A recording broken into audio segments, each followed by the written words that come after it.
Tiró mi pavo recién horneado al basurero como si fuera un desperdicio cualquiera.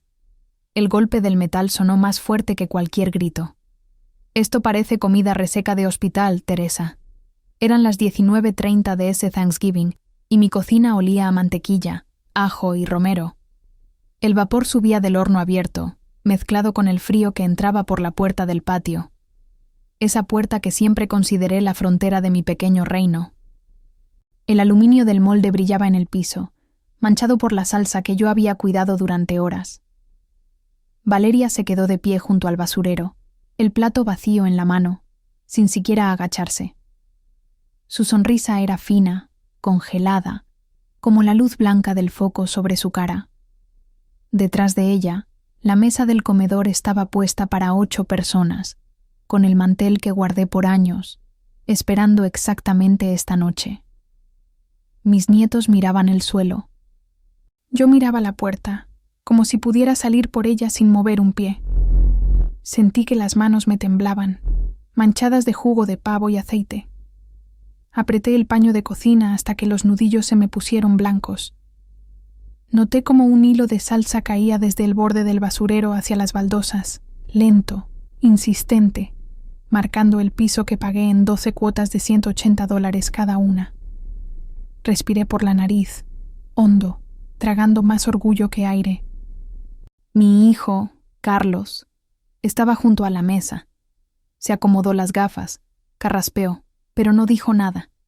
Su silencio fue un cuchillo más fino que cualquier comentario de Valeria. En la pared, justo al lado de la puerta, estaba la foto de nuestra primera Navidad en esa casa. Yo con mi esposo, los niños pequeños, todos apiñados. Hoy, la foto parecía mirarme con una pregunta que no me atrevía a responder. Quise gritar, quise preguntarle quién se creía para humillarme en mi propia cocina, en la casa que levantamos ladrillo a ladrillo. En lugar de eso, doblé el paño, limpié la mancha de salsa y enderecé el molde vacío, como si aún pudiera salvar algo. No lo miré a él, no la miré a ella. Miré la puerta una vez más, como si la frontera estuviera cambiando de lugar sin avisarme. No respondí. Cerré la boca y abrí los ojos. Algo dentro de mí decidió que esa humillación no sería el final de la noche, solo el primer registro de algo mucho más grande que todavía no conocían. Si esta historia te está tocando el corazón, te invito a suscribirte, darle like al video y escribir en los comentarios desde qué país y ciudad nos estás escuchando. Tu apoyo ayuda a que más abuelas como yo se sientan acompañadas. El silencio puede ser un escudo. Esa noche elegí levantarlo. Cuando todos volvieron a sus asientos, el murmullo incómodo ocupó el espacio que debería haber sido de gratitud. Thanksgiving siempre había significado hogar, unión, sobremesas largas. Ese año, en cambio, me encontré pensando en cómo el silencio, bien usado, podía transformarse en una forma de dignidad. No una dignidad altisonante ni orgullosa, sino una que sabe sostenerse con calma, incluso cuando el aire se llena de chispas invisibles. Mientras recogía el cucharón que Valeria había dejado torcido sobre la mesa, mis ojos se desviaron hacia la estantería junto a la ventana. Allí descansaba mi libreta azul, la misma que compré en un mercado de la calle 8 hace 27 años, cuando mi esposo y yo recién habíamos firmado el préstamo de esta casa. Tenía las esquinas dobladas, el lomo desgastado y el olor tibio del papel que ha vivido demasiado tiempo cerca de la cocina. La tomé entre las manos con un cuidado casi ceremonial. Era un objeto humilde, pero guardaba dentro su propia historia. Gastos del primer año, recetas de mi madre, números de emergencia, la fecha exacta en que hicimos el primer pago de la hipoteca, el 14 de marzo de 1998. Más que una libreta, era un mapa. Una prueba de que todo lo que teníamos había sido construido a pulso, sin lujos, pero con compromiso. Abrí la libreta por una página al azar. Mis ojos cayeron en una anotación escrita con la letra que tenía a mis 30. Diego caminó solo, 10 de mayo. Arroz con pollo para celebrarlo. Sonreí apenas. A veces el pasado es más suave que el presente. El sonido de un cubierto chocando contra un plato me devolvió a la mesa. Valeria estaba reorganizando los lugares, moviendo servilletas, cambiando vasos de sitio como si la casa fuera suya. Alzó una ceja cuando me vio con la libreta. «Teresa, ¿podemos acelerar un poco? La comida ya se está enfriando». Cerré la libreta con suavidad. No apreté los labios. No ladeé la cabeza. No cedí ni un milímetro a su tono. Respondí apenas: «Estoy bien». 2 palabras, calmas, firmes, como un pequeño muro que ella no esperaba encontrar. Regresé a mi asiento con la libreta en el regazo. Cada vez que Valeria hacía un comentario disfrazado de cortesía, yo pasaba el dedo por el borde del cuaderno. No para escribir. Aún no, sino para recordarme que la calma es una decisión, no un accidente. Aprendí eso cuidando a mi esposo durante su enfermedad. Aprendí que gritar desgasta, pero observar fortalece. Mientras mi familia comía en silencio tenso, mis pensamientos viajaban entre los rostros de mis nietos, el brillo incómodo en los ojos de Diego, la rigidez en la espalda de Sofía cada vez que Valeria le corregía algo. Yo veía todas esas pequeñas grietas. Y lo más inquietante no era la humillación del pavo, sino la certeza de que no había sido un hecho aislado.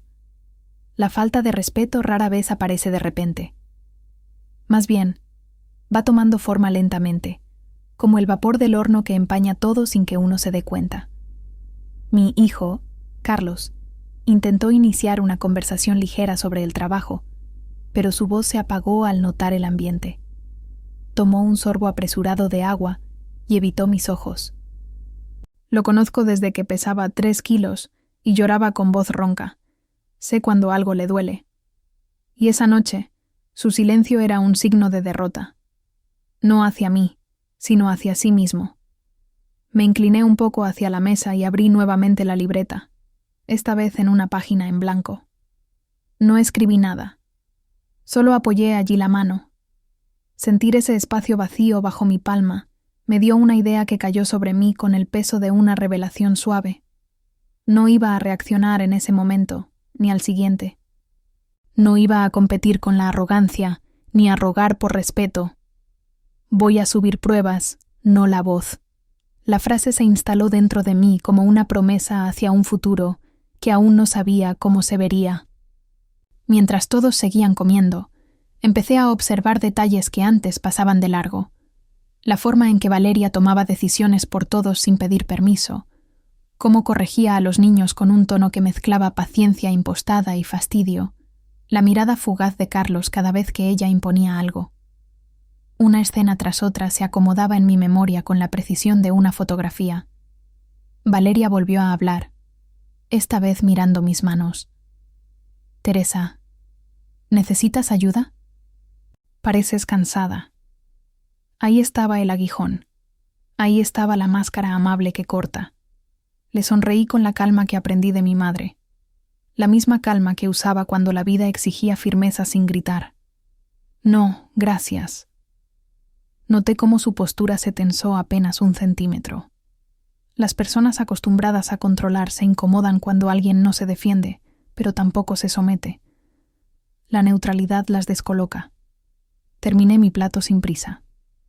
Observé la mesa, los cubiertos movidos, las servilletas que yo había doblado con cuidado ahora colocadas de cualquier manera, los pasos dispersos de una noche que no salió como imaginé. Sin embargo, en medio de ese desorden silencioso, había algo claro. Yo no estaba perdiendo. Estaba mirando. Cuando guardé la libreta en el bolsillo de mi delantal, sentí el borde duro contra mis dedos. Ese pequeño contacto fue suficiente para afirmarme. La dignidad no se grita. La dignidad se construye. Y yo acababa de empezar. Mucho antes de ese Thanksgiving, ya había aprendido lo que costaba un hogar. Nada llega gratis cuando una mujer decide sostener una casa con sus propias manos. Tenía 32 años cuando crucé por primera vez la puerta de esta casa.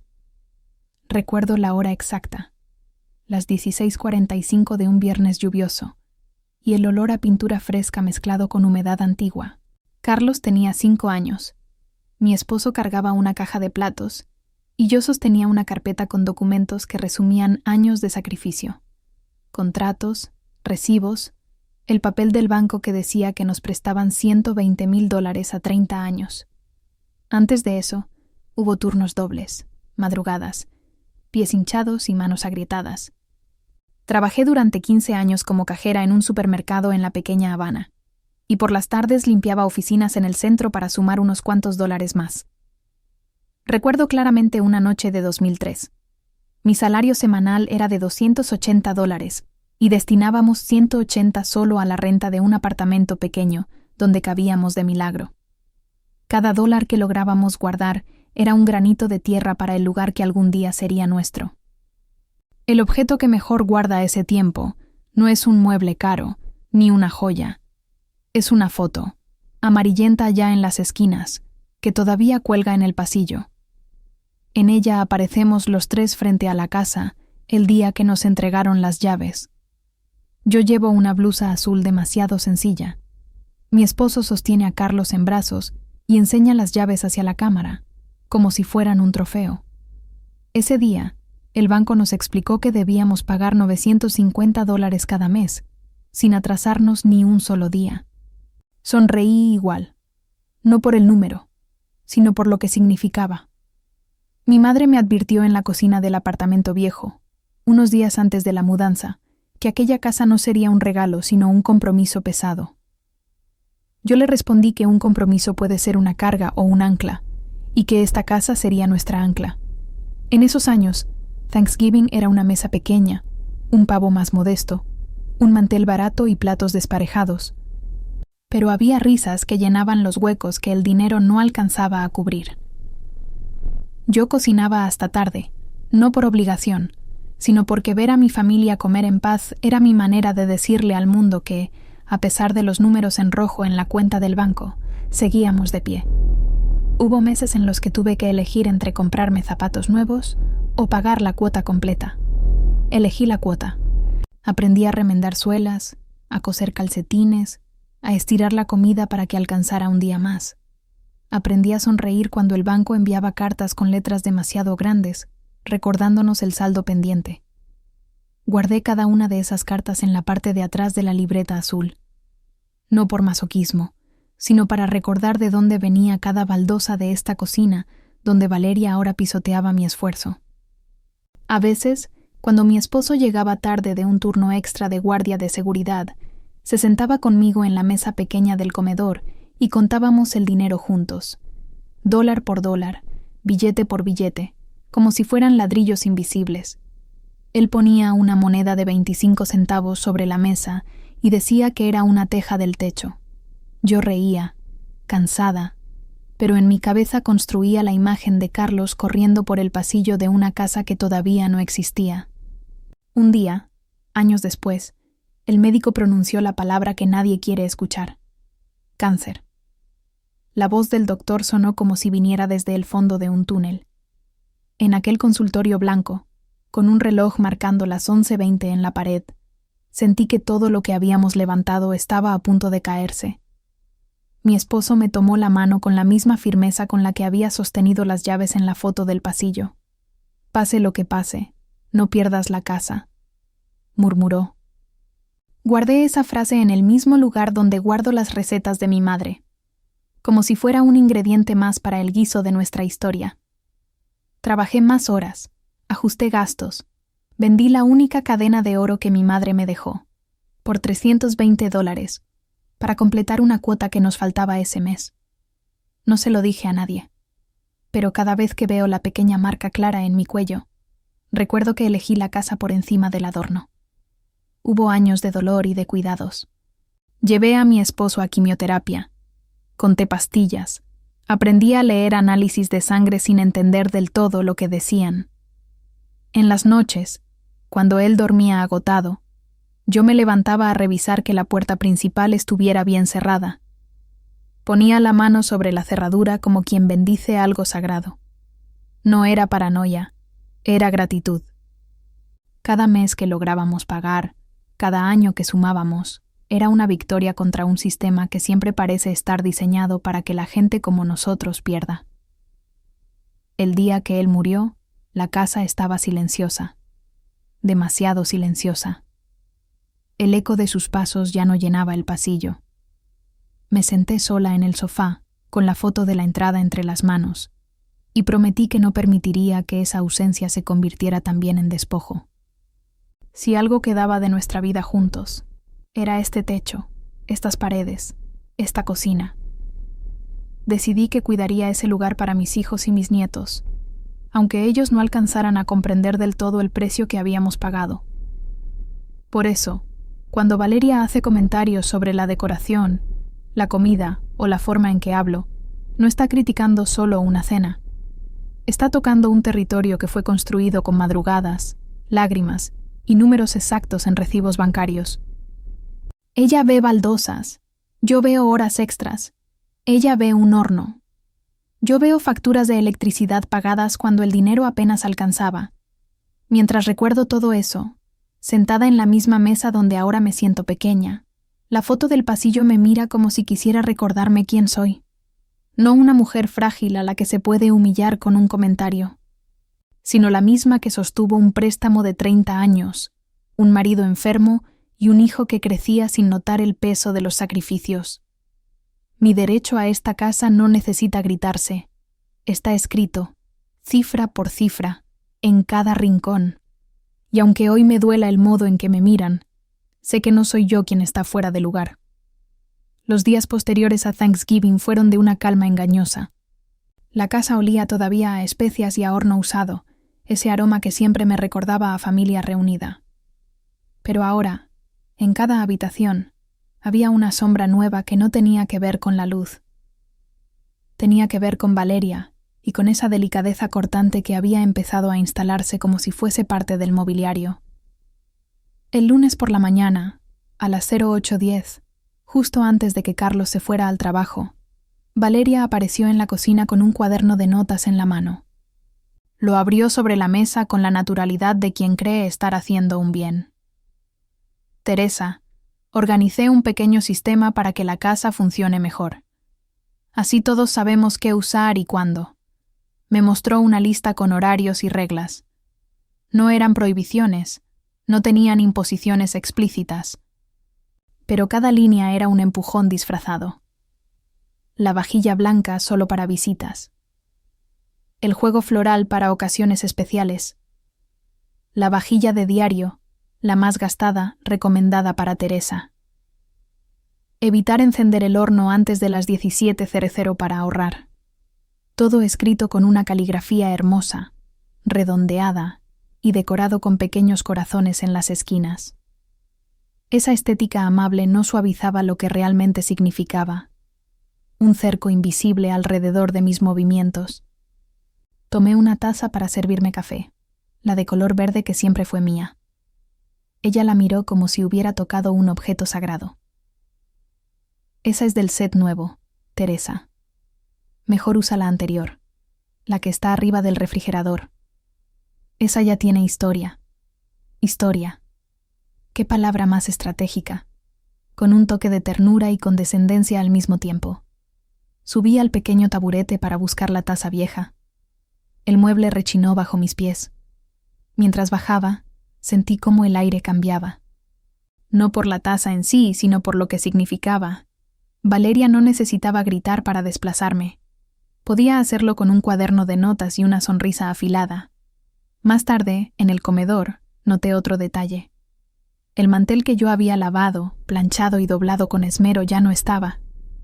En su lugar, había uno nuevo, comprado por ella. Blanco puro, sin bordados, perfecto, frío. El tuyo lo guardé para ocasiones más familiares, dijo mientras ajustaba las esquinas. Este eleva el ambiente, eleva. Otra palabra que corta sin derramar sangre. Recorrí con la vista el espacio.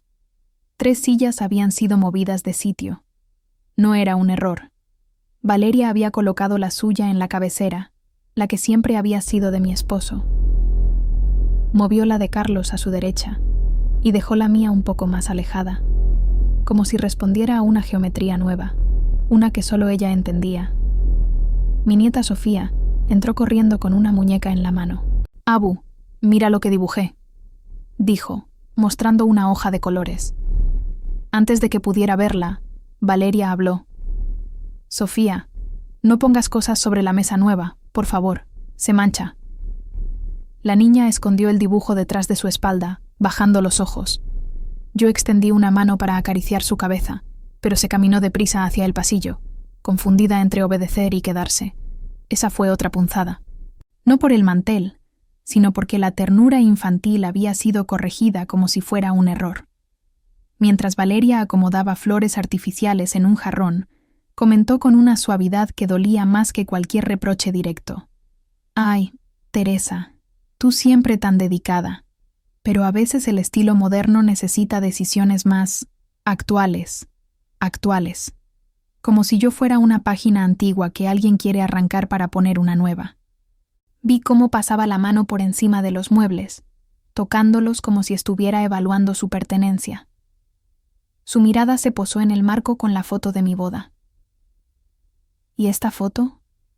Podría verse mejor en tu cuarto, ¿no crees? Aquí rompe la armonía del espacio, armonía, otra de sus palabras favoritas.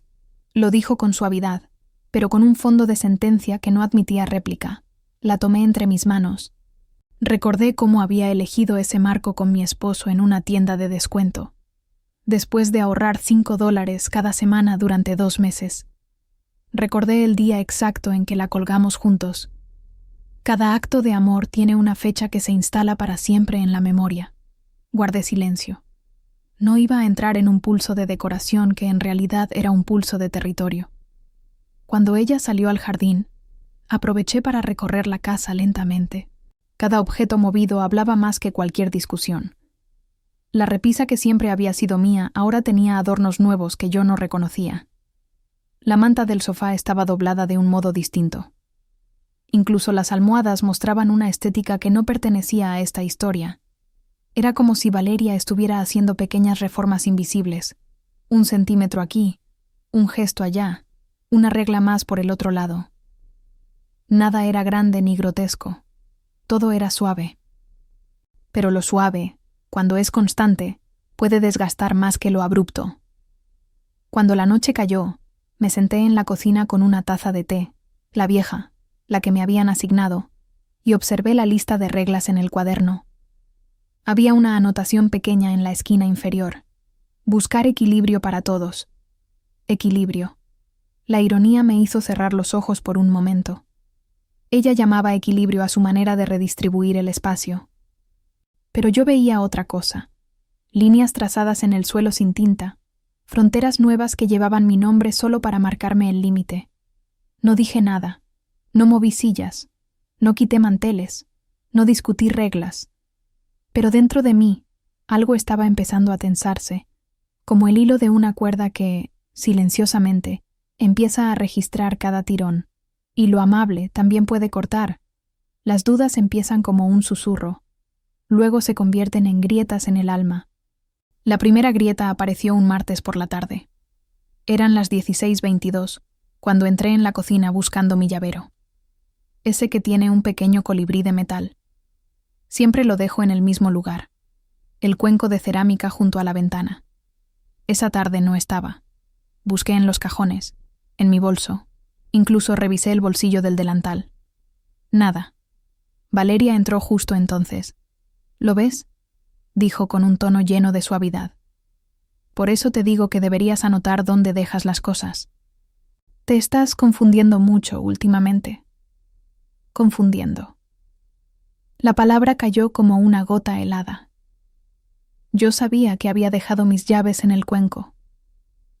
Lo sabía del mismo modo en que sé el nombre de mis nietos, pero su tono maternal y paciente tenía una textura peligrosa, como si estuviera consolando a una niña distraída y no a una mujer que había pagado 27 años de hipoteca.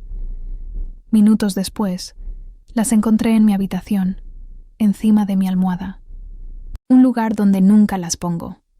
Ella sonrió cuando se lo mencioné. Seguramente las llevaste contigo y no te diste cuenta. Suele pasarte, Teresa. Ese fue el primer tirón. El segundo llegó 2 días después. Revisaba fotos viejas para mostrarle a Sofía cómo era su padre de niño cuando noté que mi álbum de 2005 había desaparecido.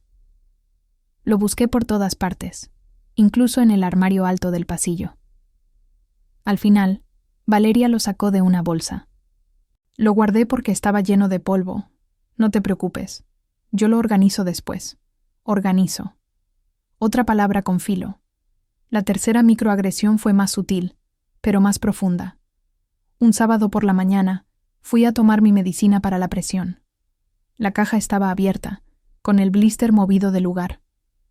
Las pastillas parecían corridas, como si alguien hubiera contado cuántas quedaban. Valeria pasó por la puerta justo en ese instante. Acuérdate de tomarla, Teresa. Ayer dijiste que ya la habías tomado, pero creo que estabas confundida. No, yo no me había confundido. Pero cuando una persona repite lo mismo 3 veces, con tono dulce, empieza a sembrar semillas de duda. Y la duda es una sombra que se extiende rápido. Esa noche, me miré en el espejo del baño, el símbolo perfecto de lo incierto, y me pregunté si mi memoria estaba fallando realmente. El reflejo mostraba a una mujer con canas enmarcando el rostro, arrugas suaves alrededor de los ojos y una calma que siempre fue parte de mí. Pero algo en mi pecho estaba siendo debilitado, no por el paso del tiempo, sino por la estructura invisible de manipulación que Valeria estaba levantando a mi alrededor. Sin embargo, mientras observaba mi propio reflejo, sentí que la duda no debía aplastarme. Debía servir como alerta. Así que decidí registrar todo, no en voz alta, no en discusiones. En silencio, como quien documenta un fenómeno natural que necesita pruebas para ser entendido. Tomé mi teléfono viejo, ese con pantalla agrietada, y abrí una nota nueva.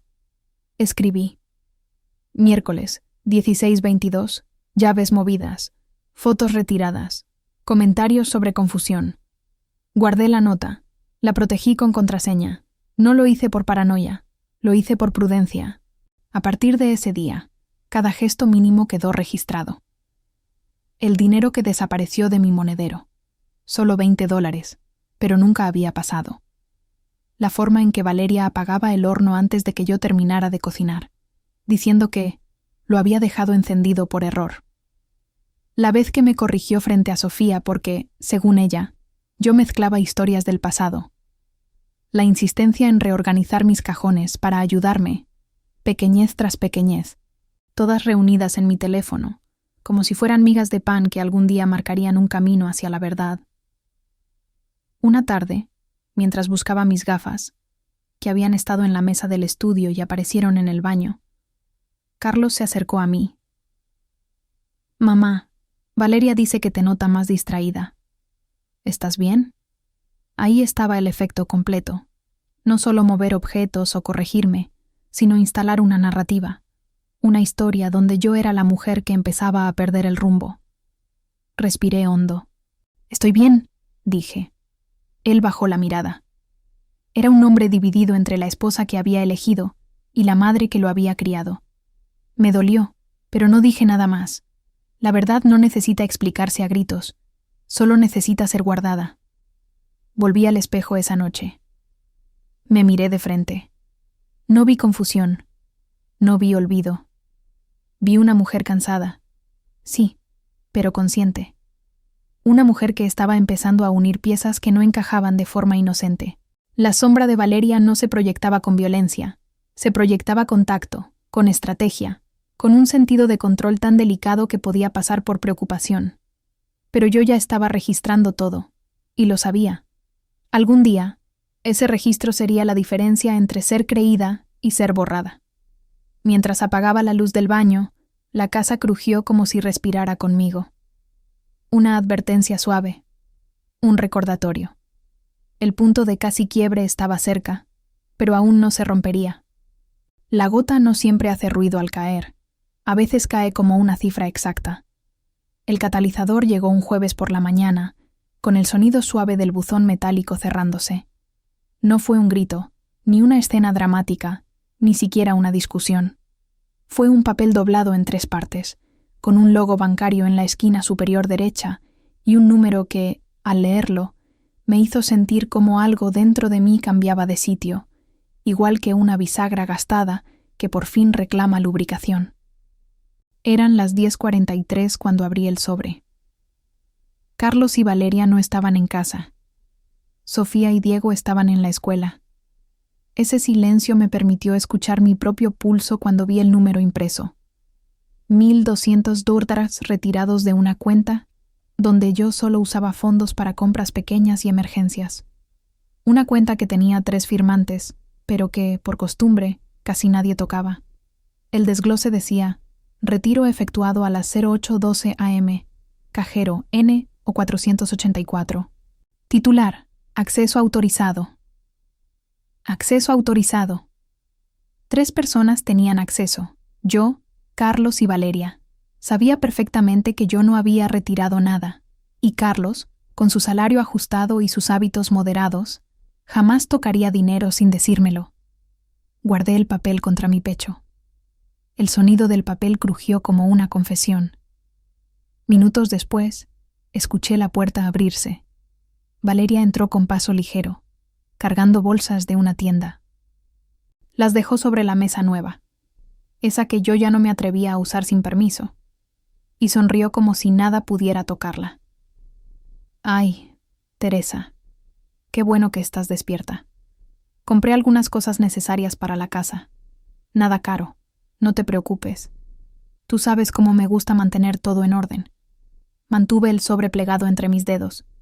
No dije nada. Ella empezó a sacar objetos: servilletas decoradas, velas perfumadas, un organizador de plástico transparente para los cajones, un juego de cucharas doradas, todo envuelto en un glamour innecesario. El ticket asomaba por una de las bolsas. Lo tomé con calma. Total: 317.90. Hora: 08:25 am. Apenas 13 minutos después del retiro bancario. Valeria me observó con un gesto entre inocente y calculador. Ay, Teresa, ¿te molesta que organice las cosas un poco? A veces siento que ya no estás tan... pendiente. Una palabra que ella había empezado a usar con demasiada frecuencia. Le extendí el ticket sin hablar. Ella lo tomó, lo miró y luego sonrió. Ah, sí, aproveché unos descuentos. Pensé que no te importaría. Después de todo, es para la casa. Yo sostuve su mirada sin parpadear. Ella inclinó la cabeza, como quien educa a una niña confundida. Si necesitas que te explique los gastos, puedo hacerlo. Sé que a veces los números pueden ser abrumadores. Los números. Ahí estaba su golpe más sutil. No respondí. Solo doblé el ticket con una precisión quirúrgica y lo introduje dentro del sobre bancario, como quien ensambla una pieza más en un rompecabezas que ya no puede ignorarse. El resto del día hice mis tareas con calma, pero no con la calma pasiva de otros días. Era una calma distinta, firme, sostenida por una verdad que ya no podía callarse. Valeria no solo estaba moviendo objetos, fotos o manteles, estaba cruzando una línea financiera. Y cuando alguien invade tu memoria, duele, pero cuando invade tus cuentas, se delata. Al caer la tarde, tomé una decisión silenciosa. Iba a consultar a una profesional, no para denunciar todavía, no para armar un escándalo, sino para entender qué opciones tenía una mujer como yo cuando la frontera del respeto empezaba a borrarse. Busqué en mi libreta el contacto de una abogada recomendada por una amiga de la iglesia. Lo había anotado hace 2 años, en tinta negra. Lic Fernanda Ríos. Asuntos familiares y patrimoniales. El número seguía allí, firme. Llamé. Una voz serena respondió. Agendamos para el lunes a las 10:00 am. Guardé la libreta en mi bolso como si fuera una brújula. Por la noche, mientras servía la cena, un arroz sencillo con pollo, Valeria se acercó a mí por detrás. Puso una mano ligera en mi hombro. Teresa, noté que estuviste un poco sensible hoy. ¿Todo bien? La suavidad con la que lo dijo dolió más que cualquier crítica. Estoy bien, respondí. Ella sonrió como si yo hubiera confirmado una teoría. Bueno, Si necesitas ayuda con tus cosas, solo dímelo. No quiero que te sientas abrumada. Abrumada. Tercera vez en una semana que usaba esa palabra. Su tono estaba cargado de algo que no era compasión. Era seguridad. Seguridad de que yo no tenía pruebas. Seguridad de que mi memoria podía ser cuestionada. Seguridad de que mis palabras no tendrían peso. No sabía que, desde hacía días, yo tenía un registro exacto, y que ahora tenía recibos, y horarios, y un número clave. Cuando terminé de cenar, guardé el sobre en un cajón que muy pocas veces abro. Un cajón donde conservo documentos importantes, escrituras, certificados, fotos en negativo. Ese lugar recibió el retiro bancario como quien acoge una verdadera pieza de evidencia. Respiré hondo. No dije nada. No confronté a nadie. Solo dejé que la noche avanzara con el sigilo de las decisiones importantes. Mientras apagaba la luz de la cocina, me detuve un instante frente al reflejo tenue de la ventana. El vidrio mostraba mi silueta oscura sobre un fondo de luces cálidas. El teléfono en mi mano brilló. Una captura del retiro bancario recién guardada. Cada silencio ahora sería una prueba. Las máscaras caen cuando creen que nadie las mira. A veces, la verdad llega en voz baja, a mitad de la noche. Esa madrugada me despertó un ruido en la cocina. No fue fuerte, pero en una casa que conoces desde hace tantos años, cualquier sonido fuera de lugar se siente como una nota falsa en una canción conocida. Miré el reloj de la mesita. Marcaba las 02:05. El silencio del pasillo era espeso, interrumpido solo por un murmullo lejano y una luz que se filtraba desde abajo de la puerta de la cocina. Me puse la bata y caminé despacio, descalza, para no hacer crujir el piso de madera. La puerta estaba entreabierta unos centímetros.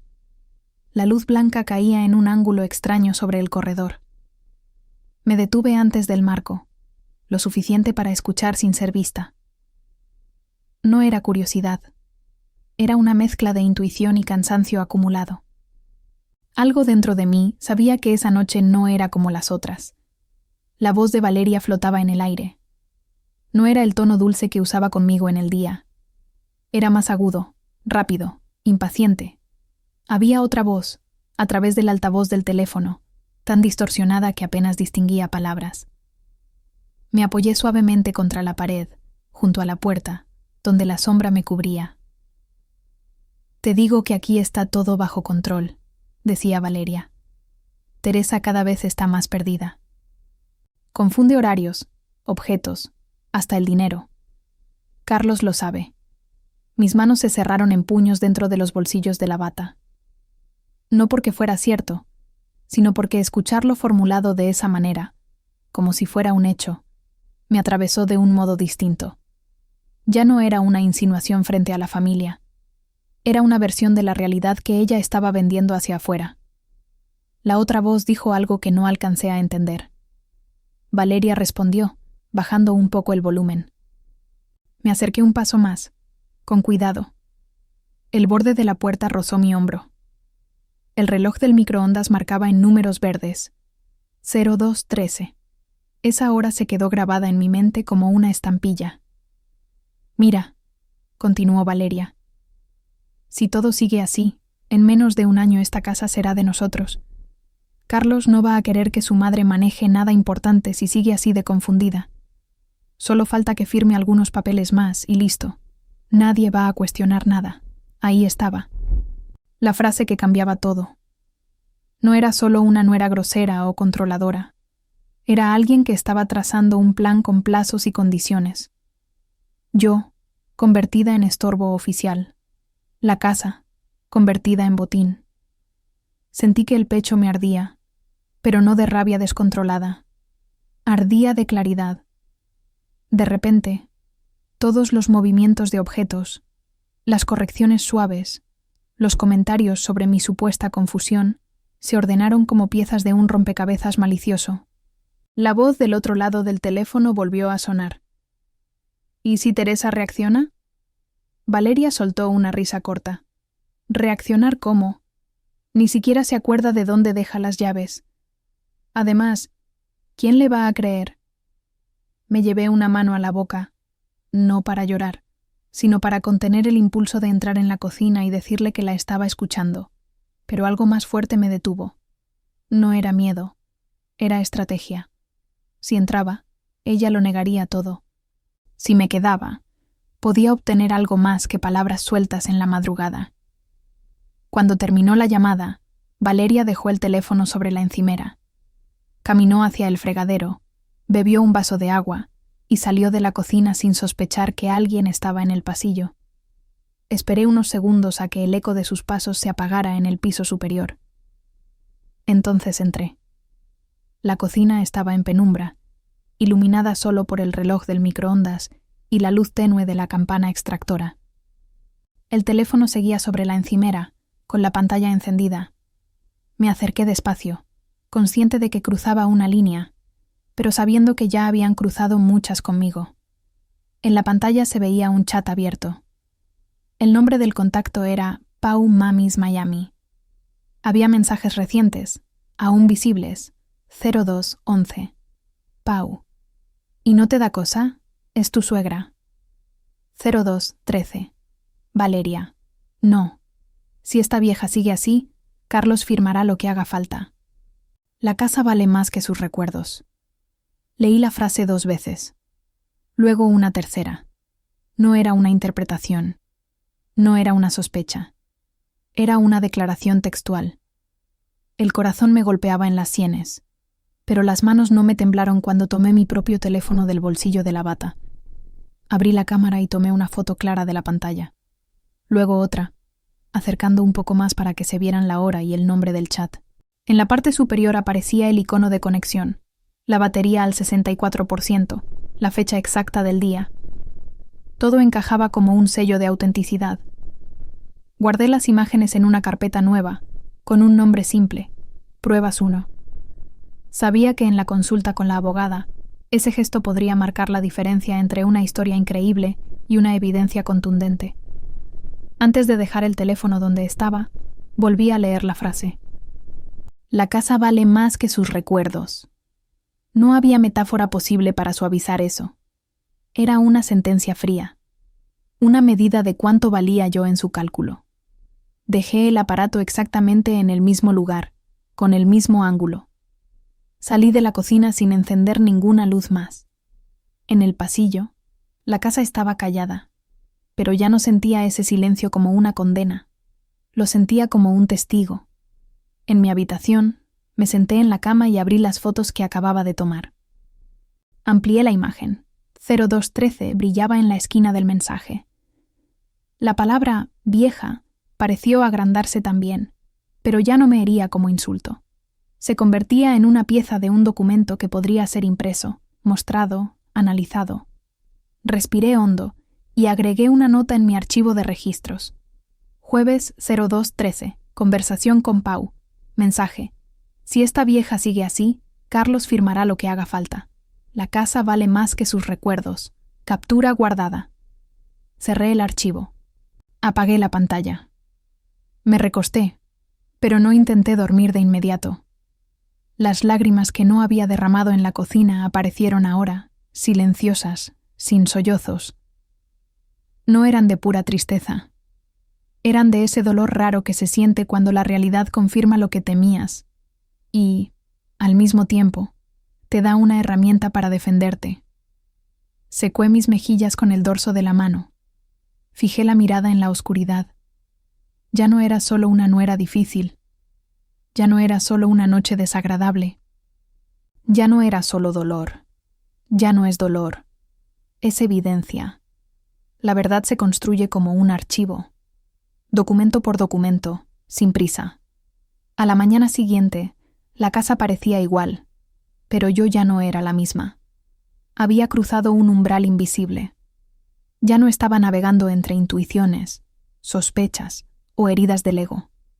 Ahora tenía capturas, horarios, frases literales y el peso exacto de una intención dicha sin titubeos. El silencio seguía siendo mi estrategia, pero había dejado de ser defensivo. Ahora era táctico. A las 09:00 preparé un café fuerte y me senté en el comedor con mi libreta azul y mi teléfono.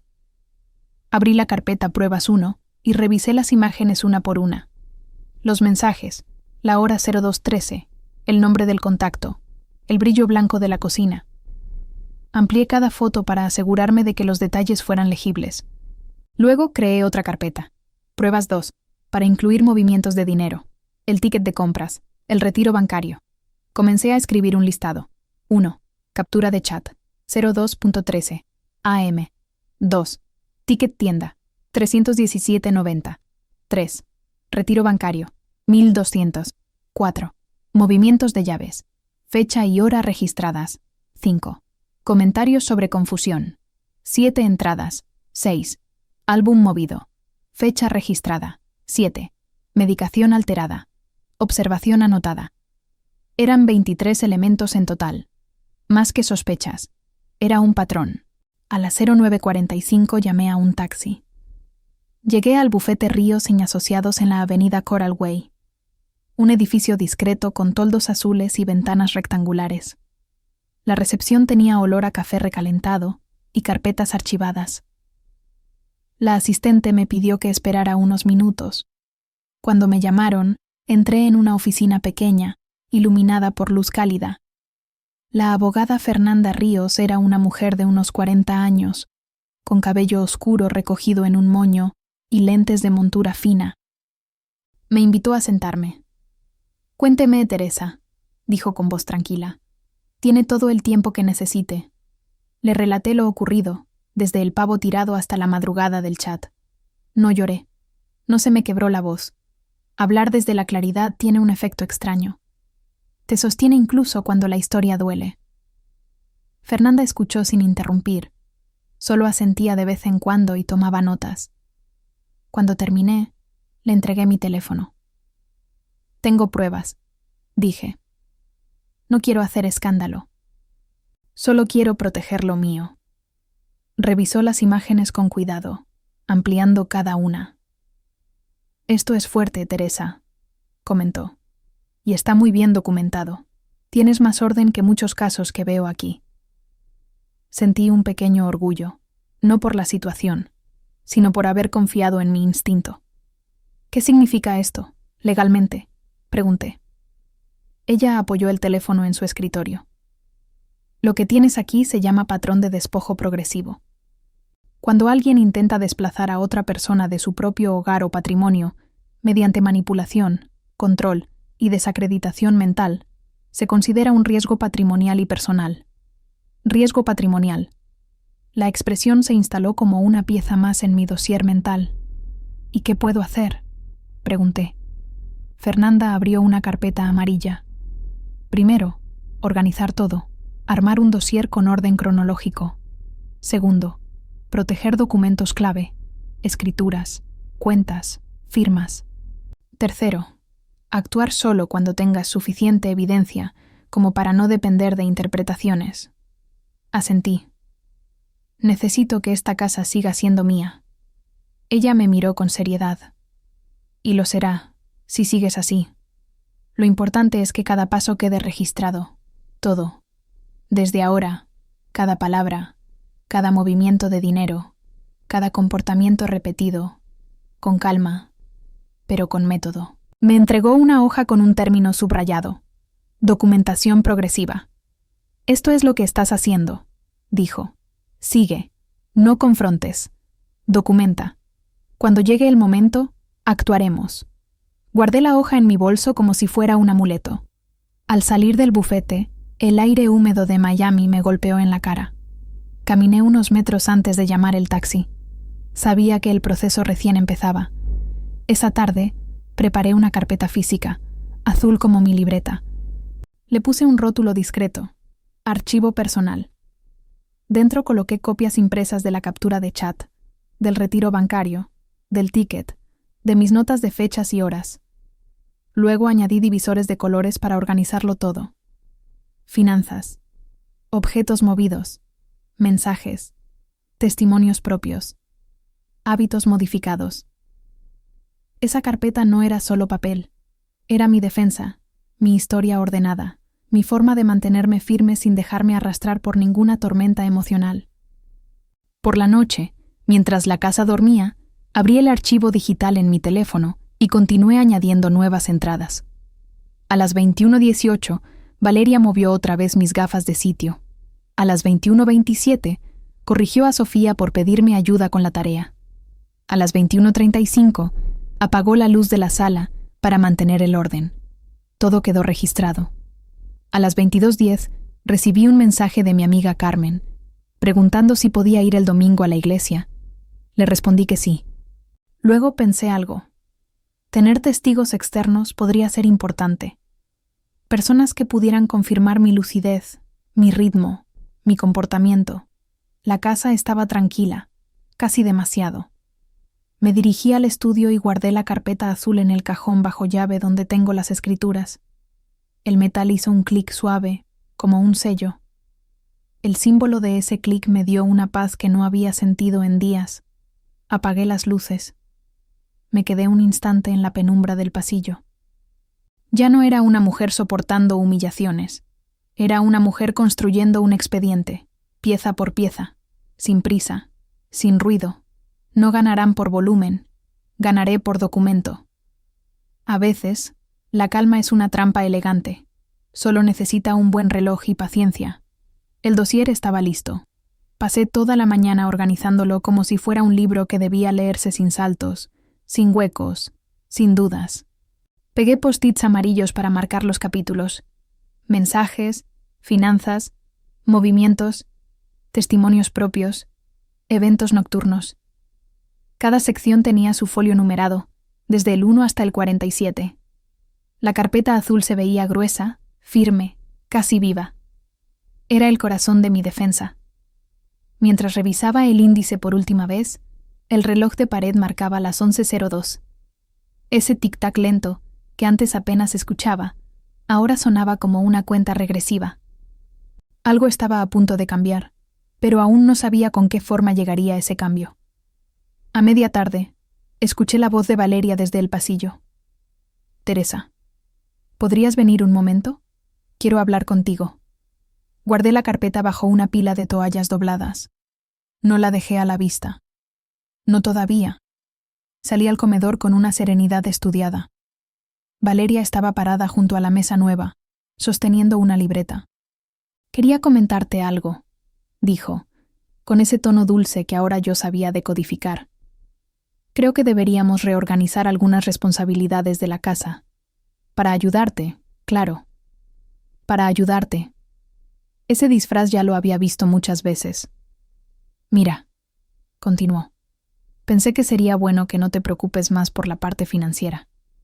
Carlos y yo podemos encargarnos. Tú solo dedícate a descansar. Ya hiciste mucho». Mis dedos se cerraron suavemente contra mi falda. El impulso natural sería preguntar qué significaba exactamente encargarse. Pero comprendí que ese era el tipo de pregunta que ella quería, porque la ubicaría a ella como guía y a mí como dependencia. Así que sonreí, muy despacio. «Me parece bien», respondí. Su sorpresa fue mínima, pero real. Ella esperaba resistencia, no aceptación. «¿De verdad?», preguntó. «Sí», dije. «Tú sabes lo que haces». El comentario cayó como una llave dentro de una cerradura que llevaba tiempo esperando girar. Vi el brillo en sus ojos, un brillo de triunfo. No lo ocultó bien. Valeria es una mujer que se alimenta del control, y cuando siente que avanza, su expresión cambia, casi imperceptible pero evidente para quien sabe mirar. Yo llevaba semanas observando. Entonces dio el siguiente paso, el que había estado preparando desde hacía tiempo. «En ese caso», dijo con voz suave, «Carlos y yo necesitamos que firmes unos papeles, nada grave, solo cosas de organización, para protegerte». Ahí estaba, el anzuelo. Guardé silencio un momento. «¿Papeles?», pregunté con calma. Ella asintió. «Sí, podemos revisarlos después. No te preocupes». Le ofrecí una sonrisa que no llegó a mis ojos. «Perfecto. Avísame cuando quieras». La vi relajar los hombros. Ella creyó que me tenía en la palma de su mano. No entendía que acababa de pisar exactamente donde yo quería que pisara. Más tarde, subí a mi cuarto. Saqué la carpeta azul de entre las toallas. Abrí cada pestaña, cada folio, y ordené los documentos en el orden exacto en que la abogada me había enseñado. 1. Pruebas directas. Captura del chat 0213. 2. Pruebas financieras. Retiro de 1.200. Ticket de 317.90. 3. Registro de microagresiones. 23 entradas. 4. Movimientos manipulados. Llaves. Medicación. Álbum. 5. Testimonios propios con hora exacta. 12 páginas. El reloj digital del buró marcaba las 19:08. Faltaban horas para que llegara el siguiente momento clave. Yo podía sentirlo como se siente la vibración del aire antes de una tormenta. A las 20:15, Valeria tocó mi puerta. «Teresa, ¿puedes bajar?» Tomé una respiración profunda y bajé las escaleras. En la sala estaban Carlos y Valeria sentados en el sofá. Sobre la mesa había una carpeta gris, delgada, sospechosamente ligera. «Queremos mostrarte algo», dijo Carlos. Su voz era insegura, como si no entendiera del todo lo que estaba pasando. No lo culpaba. Yo conocía esa sensación, la de estar atrapado entre dos versiones de la verdad. Valeria abrió la carpeta. «Son solo autorizaciones para que podamos ayudarte con ciertas gestiones. Nada más». Me entregó un bolígrafo. «Si las firmas hoy, mejor», dijo. «Mañana podemos ir al banco juntos». Miré el bolígrafo. Miré sus manos. Miré la carpeta. Y respondí: «Claro, pero antes quiero revisar algo mío. Dame 5 minutos». Ella asintió, sin sospechar nada. «Lo que necesites, Teresa». Subí a mi cuarto, pero no para dudar. Fui a buscar la carpeta azul. La sostuve entre mis manos como si fuera una llave antigua. La bajé conmigo, con los pasos más tranquilos que pude. Cuando entré al comedor, Valeria entrecerró los ojos. «¿Y eso?», preguntó. Puse la carpeta sobre la mesa, suavemente. «Documentos míos, nada grave. Pero quiero asegurarnos de que todos estamos haciendo lo correcto». La expresión en su rostro cambió apenas. No era miedo, era inquietud. Esa clase de inquietud que siente quien pensaba tener el control absoluto. El reloj de pared marcaba las 20:32. El tic-tac parecía más fuerte ahora. Carlos tragó saliva. «Mamá, ¿todo bien?» «Perfectamente», respondí. «Solo quiero poner todo en orden. Así nadie se confunde. Ni yo, ni ustedes». Valeria intentó sonreír. «Claro, vamos a ayudarte. Vamos a ayudarte». Pero yo ya no era la mujer que necesitaba ayuda.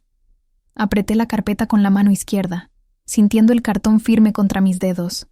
La hora estaba cerca, muy cerca. La cuenta regresiva ya había empezado.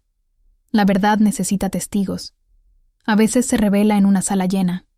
El domingo por la tarde, la casa estaba más silenciosa que de costumbre. El sol entraba por las ventanas con un tono dorado, como si quisiera iluminar lo que estaba a punto de ocurrir.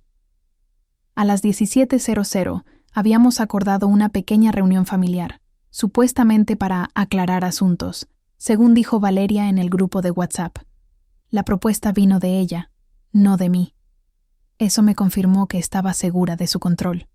A las 16:40 preparé la mesa grande del comedor, no con manteles nuevos ni adornos modernos, sino con mi carpeta azul y un pequeño atril de madera que usaba mi esposo cuando leía discursos en la iglesia. Lo limpié con un paño y lo coloqué justo en el centro de la mesa, como si fuera un faro. Ese atril sería el testigo silencioso de todo lo que había reunido. A las 16:55 llegaron mis nietos con Carlos. Sus pasos llenaron el pasillo como un eco familiar. Sofía corrió a abrazarme. Diego se quedó junto a su padre, nervioso, sin entender por qué todos estábamos allí. Valeria entró segundos después, cargando un cuaderno blanco. Su sonrisa era tan brillante que casi parecía un reflejo de la luz, no una emoción real. «Bueno, Teresa», dijo, «organizamos esto para ayudarte, ¿sí? Así todos entendemos que te preocupa». No respondí.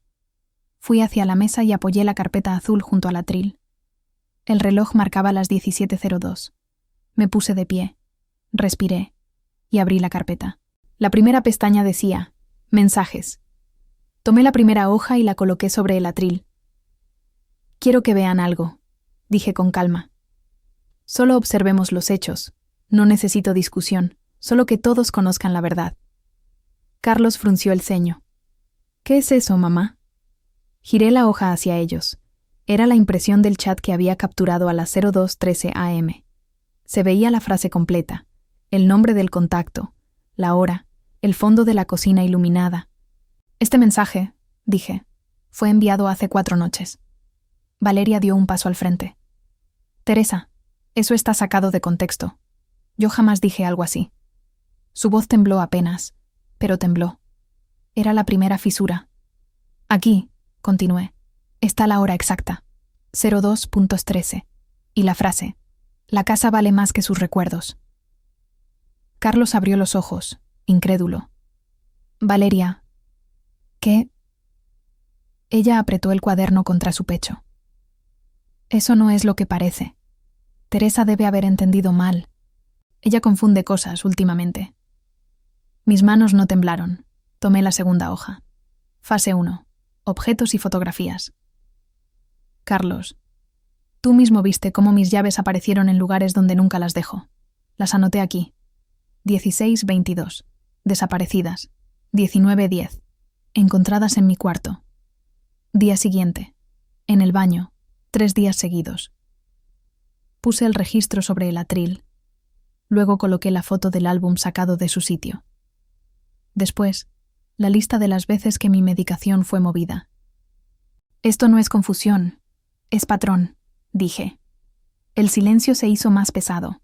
Fase 2. Montos y recibos. Saqué el ticket de 317,90 y lo coloqué sobre el atril. Luego, el recibo bancario del retiro de 1.000 a 200. «Aquí», dije, «está la secuencia de gastos. Retiro a las 08:12. Compras a las 08:25. Saben que yo no manejo esa cuenta desde hace años». Carlos tomó los papeles, los leyó una vez, luego otra. La incredulidad se le convirtió en un rictus tenso. Valeria dio un paso hacia él. «Amor, no escuches esto así. Tu mamá, ella se deja llevar por sus emociones. Yo solo quería ayudar. Solo quería ayudar». Las 4 palabras que había usado tantas veces. Fase 3. Documentos y firmas. Saqué la hoja que Valeria había querido que firmara la noche anterior. La puse junto al atril, ordenada. «Este documento», expliqué, «me quitaba capacidad de decisión sobre ciertas cuentas y me dejaba como dependiente administrativa». Carlos la tomó con manos rígidas. «Valeria, esto... ¿por qué?» Ella titubeó. Era una forma de organizar. No terminó la frase. Yo no levanté la voz. No hice acusaciones. Solo señalé la carpeta azul. «Todo lo que está aquí», dije, «tiene fecha, hora y evidencia. No inventé nada, no interpreté nada. Solo observé y registré. Fui colocando los documentos uno detrás de otro. 1. Mensajes. 2. Movimientos de objetos. 3. Registro de actos repetidos. 4. Pruebas de gasto. 5. Propuesta de firma. Cada hoja sonaba al caer sobre el atril, como un pequeño golpe de verdad. Mis nietos estaban quietos, como si presenciaran algo solemne. Sofía apretaba la mano de Diego. Valeria respiró hondo, intentando recomponer su tono. «No deberías hacer esto delante de los niños. Estás exagerando, Teresa. Yo solo quería mantener orden en esta casa, porque tú ya no puedes con todo». Ahí estaba su defensa final. Culpa. La miré, no con rabia, sino con una claridad que venía de muy lejos. Esta casa se sostuvo con mis manos durante décadas, con mi trabajo, con mi memoria, con mi presencia. Si algo no puedo hacer hoy, es permitir que ese esfuerzo sea borrado. La sala quedó en silencio. Carlos se llevó las manos a la cabeza. No puedo creerlo. Yo sí podía. Había tenido semanas para entenderlo. Saqué la última hoja. Una copia simple pero crucial. Una lista de todos los registros con fechas exactas. Un índice perfecto. Un mapa completo. La coloqué sobre el atril, alineando las esquinas. Esto es lo que hay, dije. Documento por documento. Si alguien quiere negar algo, podemos seguir. Valeria dio un paso atrás. No habló. Su respiración era tensa. Yo observé el reloj de pared. 17:41. Justo cuando esperaba que ocurriera algo más. Me giré hacia ellos. Reproduzcan el audio. Lean la cláusula. La justicia no siempre llega con ruido. A veces llega con una firma. La sala estaba en silencio cuando pronuncié la última frase. El reloj marcaba las 17:41, y cada segundo parecía caer como un peso sobre la mesa. Valeria intentaba recomponer el rostro, pero su respiración agitada la delataba. Carlos alternaba la mirada entre los documentos y su esposa, como si todavía buscara una explicación lógica a algo que ya era demasiado claro.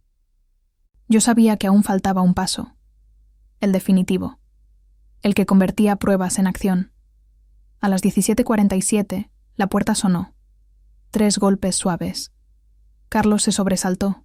Valeria abrió los ojos como si hubiera visto un fantasma. ¿Esperabas a alguien?, preguntó tensa.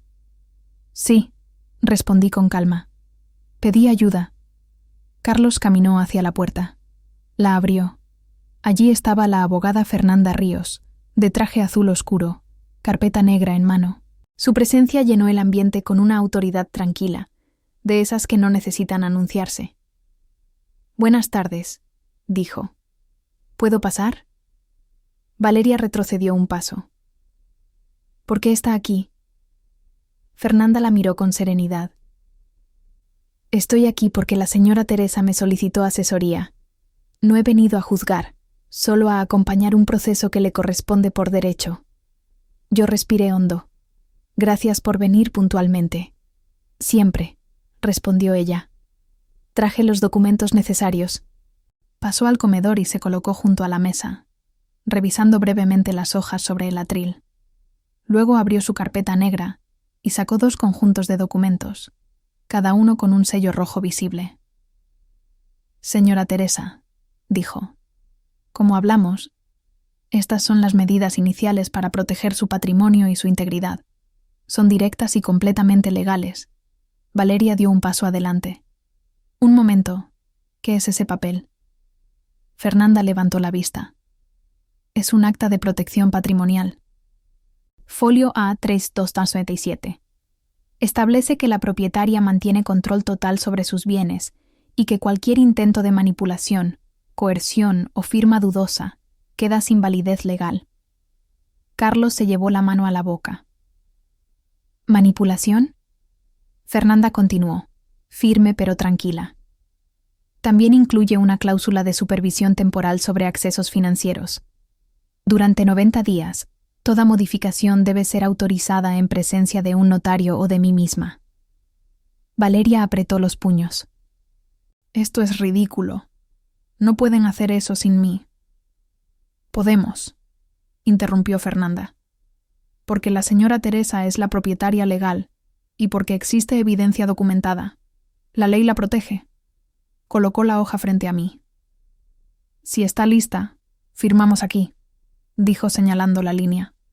Fecha, domingo 17:49. Tomé la pluma dorada que Fernanda me ofreció. Pesaba más de lo que esperaba. Era un símbolo. Una llave hecha tinta. Firmé despacio, con letra firme, recordando cada sacrificio que me había traído a esa casa, cada turno nocturno de enfermería, cada dólar ahorrado, cada ladrillo emocional que había sostenido mi hogar. Cuando levanté la pluma, el documento quedó sellado con mi nombre. Queda oficializada la protección, dijo Fernanda, estampar el sello con un golpe seco que llenó la sala. Desde ahora, cualquier intento de intervención no autorizada será considerado intento de despojo. Valeria respiró entrecortadamente. Teresa, no era mi intención. Esta era la parte que siempre llegaba, el repliegue, la súplica, la versión suave cuando la fuerte ya no servía. Yo solo quería ayudar, insistió. ¿Ayudar? Fernanda tomó otra hoja. Aquí está la impresión del chat de las 0213, y aquí levantó el ticket. El gasto tras el retiro bancario. Las intenciones quedan claras. Valeria perdió el color del rostro. Eso no prueba que yo... Prueba lo suficiente para que el Estado intervenga, dijo Fernanda. Pero hoy no estamos aquí para acusarla. Estamos aquí para proteger a la señora Teresa. Carlos finalmente habló. Valeria, ¿por qué hiciste esto? La voz quebrada de él llenó el aire. No con grito, no con rabia, con decepción. El tipo de decepción que pesa más que un castigo. Valeria abrió y cerró las manos, como si buscara dónde apoyarse. Yo pensé que era lo mejor. No era lo mejor para nadie, dije yo, en voz baja. Fernanda colocó el segundo conjunto de documentos sobre la mesa. Este notifica formalmente que queda restringido cualquier acceso financiero por parte de terceros. Folio R2214. Si desea impugnar, puede hacerlo, pero necesitará pruebas contundentes. Valeria retrocedió un paso, luego otro, como si cada palabra la empujara hacia una pared invisible. Fernanda guardó los documentos sellados en su carpeta. Carlos, si desea que yo los revise con usted más tarde, puedo hacerlo. Él asintió, con los ojos enrojecidos. Gracias. En ese instante, Valeria rompió el silencio. Teresa, yo no sabía que te sentías así. Nunca quise hacerte daño. Yo sostuve su mirada y respondí con la sentencia más breve que podía permitirme. El respeto no se explica. Se demuestra. Ella bajó la cabeza. No dijo nada más. Fernanda cerró su carpeta con un clic metálico. La decisión está tomada, dijo. A partir de hoy, queda protegida. Miré mis manos sobre la mesa. Temblaron apenas, no de miedo, de alivio. Carlos se sentó en silencio, sosteniendo el documento.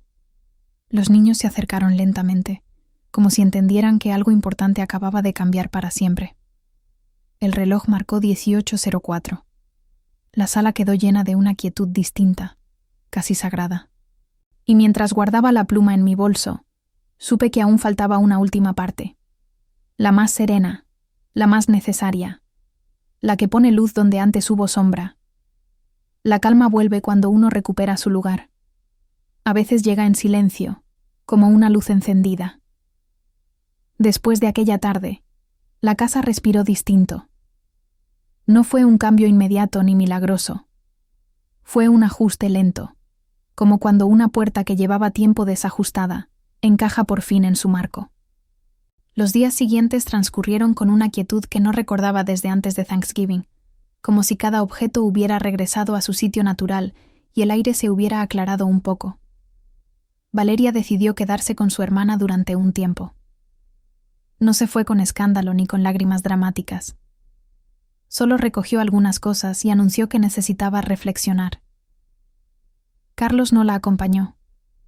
Se quedó en la casa, intentando comprender cómo habían llegado a ese punto. Yo no intervine. A veces, la verdad necesita espacio para asentarse sin interferencias. Los niños preguntaron si su mamá volvería pronto. Les respondí con la suavidad que merecían. Volverá cuando esté lista para ser la mejor versión de sí misma. Todos necesitamos tiempo para aprender. La semana siguiente, Carlos pidió una cita con Fernanda. Lo escuché desde la sala mientras él hablaba con voz baja, haciendo preguntas, pidiendo explicaciones. Cuando salió de la llamada, se sentó frente a mí y se pasó una mano por el rostro. «Mamá», me dijo, «perdóname por no ver antes lo que estaba pasando». Le tomé la mano. «No tienes que pedirme perdón. Cuando uno ama, confía, Y tú confiaste en la mujer que elegiste. Eso no es debilidad, Carlos. Eso es corazón. Él bajó la mirada, con los ojos llenos de una vergüenza triste. No quiero perderte. Nunca me perdiste, respondí. Solo necesitábamos ver la verdad sin ruido. Con el paso de los días, él empezó a participar más en la casa. Me acompañó al banco para actualizar las firmas. Juntos instalamos una cerradura nueva en el cajón donde guardo documentos. Todo quedó organizado con una transparencia que me dio paz. A los 10 días, planté una pequeña orquídea blanca en el patio, justo donde antes estaba una maceta vacía. Era un símbolo sencillo, pero para mí significaba algo profundo. La posibilidad de que algo vuelva a florecer después de haber sido maltratado. Cada mañana la regaba con cuidado, como si ese gesto fuera una forma de recordarme que aún había belleza disponible, si uno la alimentaba. Reacomodé también la foto de mi boda, la misma que Valeria había querido enviar al cuarto. La limpié con un paño suave y la volví a colocar en la repisa donde siempre estuvo. Cuando la miré, no sentí nostalgia dolorosa. Sentí gratitud. Ese marco era más que una imagen.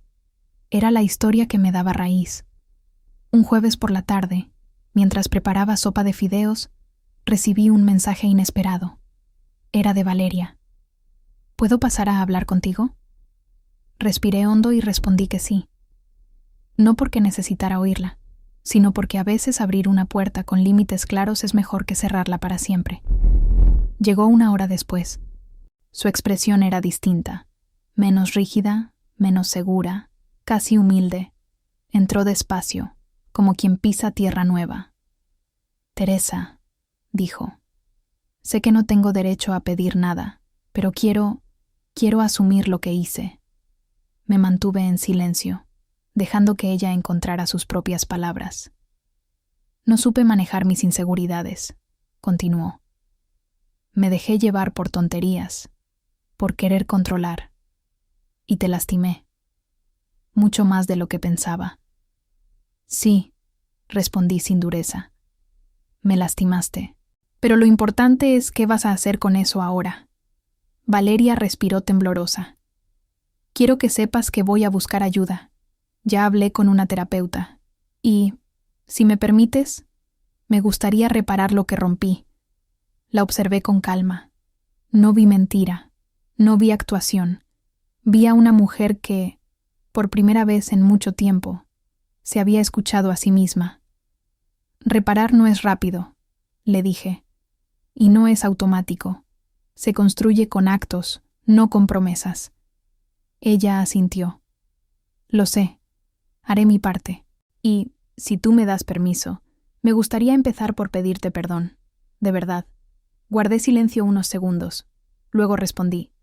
Acepto tu disculpa, no porque olvide lo que pasó, sino porque no quiero cargar resentimientos que no me pertenecen. Tú harás tu camino, yo seguiré el mío. Si un día nuestros caminos vuelven a cruzarse desde el respeto, mejor. Valeria bajó la cabeza. Lloró, pero no fue un llanto desesperado. Fue uno simple, humano, como quien deja caer un peso que llevaba demasiado tiempo sosteniendo. Se fue sin pedir más. No sé cuándo volverá, pero esta vez no me inquieta.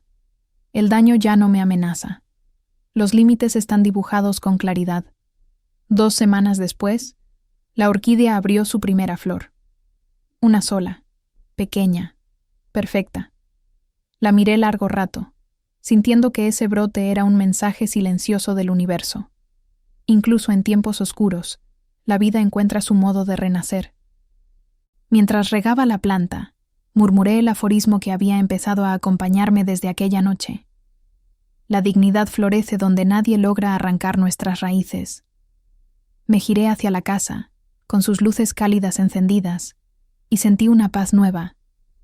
No la paz ingenua de antes, sino una paz fortalecida, madura, una paz consciente.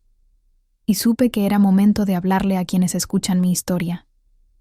A usted, que me acompaña desde el otro lado de la pantalla, quiero agradecerle por sostener este camino conmigo. Si mi historia tocó su corazón, compártala. Deje su comentario. Cuénteme desde qué país nos ve. Voy a elegir uno de los primeros 10 lugares para escribir la próxima historia, inspirada en su tierra. Y recuerde, Dios bendice a quienes siembran amor, respeto y verdad. Si usted se suscribe, comenta y le da like, esa bendición llegará a su hogar también. Gracias por escucharme. Gracias por estar aquí.